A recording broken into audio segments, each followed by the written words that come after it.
Hi,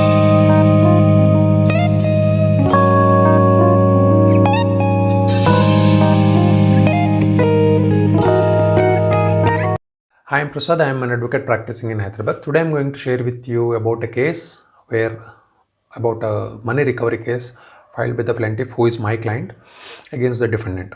So the character of the parties are that plaintiff is the purchaser of a real estate property and the defendant is the broker of a real estate property. So the brief facts of the case are like this. Plaintiff intended to purchase a property shown by the defendant. Generally in Hyderabad, properties are shown by the brokers. So defendant was a broker, defendant showed one property to the plaintiff, and an agreement was sought to be entered between the plaintiff and the seller. Plaintiff never knew who the seller was. Plaintiff, in the capacity of the purchaser, made a payment of Rs 20,000 by way of cash to the broker defendant and obtained a receipt by affixing 1 rupee as a revenue stamp receipt. The receipt was written by the plaintiff in English, and the signature of the defendant was made on the stamped affixed 1 rupee revenue stamp in Telugu. Now, after 3 years, the transaction failed, and plaintiff tried to recover his 20,000 from the defendant, for which defendant, after umpteen attempts from the plaintiff, failed to repay the 20,000. So therefore plaintiff filed a case. Plaintiff contemplated to file a case against the defendant for 40,000 with including interest, which is 24% per annum, at the rate of 24% per annum on 20,000 cumulative monthly, which will be another 20,000. So therefore plaintiff contemplated to launch a case for 40,000 against the defendant, and plaintiff approached me. I drafted a legal notice and sent to the defendant. Defendant refused the legal notice.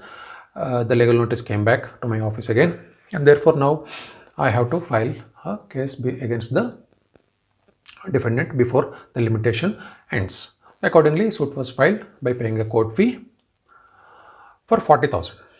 So it was 20,000 principal and 20,000 interest, 24% at the per annum cumulative monthly, which will be another 20,000 for 3 years.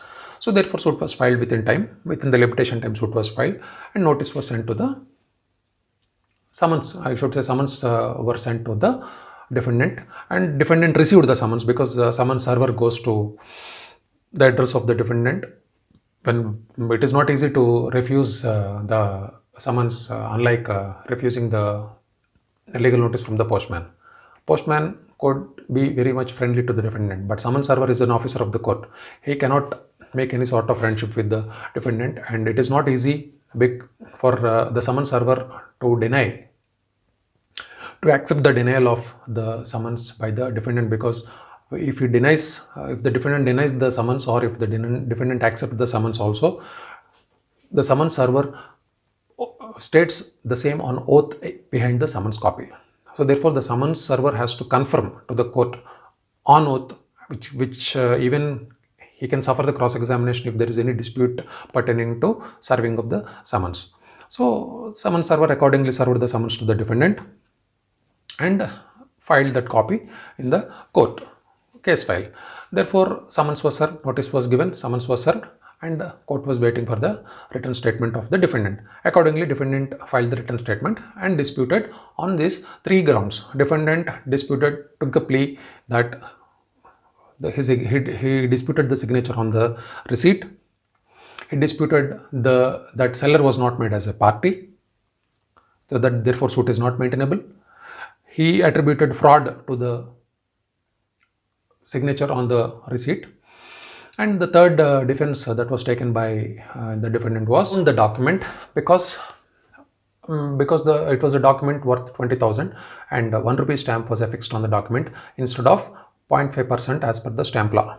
0.5% comes to around 100 rupees. Therefore, on these 3 grounds, not impleading the seller as a party, because on the ground of disputing the signature, because it was not the signature of the defendant, and the third defense that was taken by the defendant was to impound the document because it is insufficiently stamped. On these 3 grounds, the defense was based on defendant filed the defense through his written statement.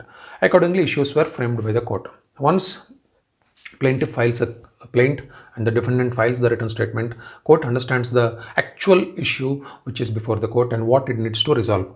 Now the questions that came before the court were whether the signature of the defendant was forged or not, whether the document needs to be impounded or not, whether seller has to be made a party because suit is not maintainable without necessary party, whether seller has to be made a party or not, and whether plaintiff is entitled for the relief claimed or not. These are the four reliefs. To what extent? These are the four reliefs that were made the issues and evidence was sought to be adduced from the court. Accordingly, plaintiff gave the evidence on the ground that Stamp Act clearly says that if it is a receipt, 1 rupee stamp is sufficient. Plaintiff repelled the defense of the defendant saying so, and the second defense plaintiff repelled was to check the signature with the signature that was signed on the summons copy, which is the same signature that is on the receipt. The defendant, when he disputed the signature, placed a different signature on the written statement. So the signature on the receipt and the signature on the summons copy were one and the same. So on that ground, the signature aspect was repelled, and the third ground that was repelled by the plaintiff in his evidence was that seller need not be made a party because he doesn't know who the seller is. It is only to the knowledge of the defendant. In fact, defendant has to implead the seller. If he has a good case, if at all defendant thinks that seller must be made as a party, defendant must make seller as a party because defendant only knows who the seller is and the plaintiff doesn't know who the seller is. On these three grounds, the objections of the defendant were repelled, and accordingly decree was granted to the plaintiff. Court took the plea, court accepted the plea of the plaintiff, and accordingly decree was granted to the plaintiff. So what we can learn from this case is that when the defendant disputed the signature, entire case, the course of the case was changed from, instead of proving by the plaintiff to whether he made payment of 20,000 to the defendant or not, plaintiff's case was entirely shifted to prove the signature of the defendant, whether it is the signature, because once the signature is proved, the contents are automatically proved. So therefore, whenever pleading is done in the court, it must be very categorically and clearly observed and carefully planned, because once it is pleaded in the trial court, the same pleading will be carried up to the Supreme Court. So here defendant made a mistake of disputing the signature, notwithstanding the same signature is already in the summons copy.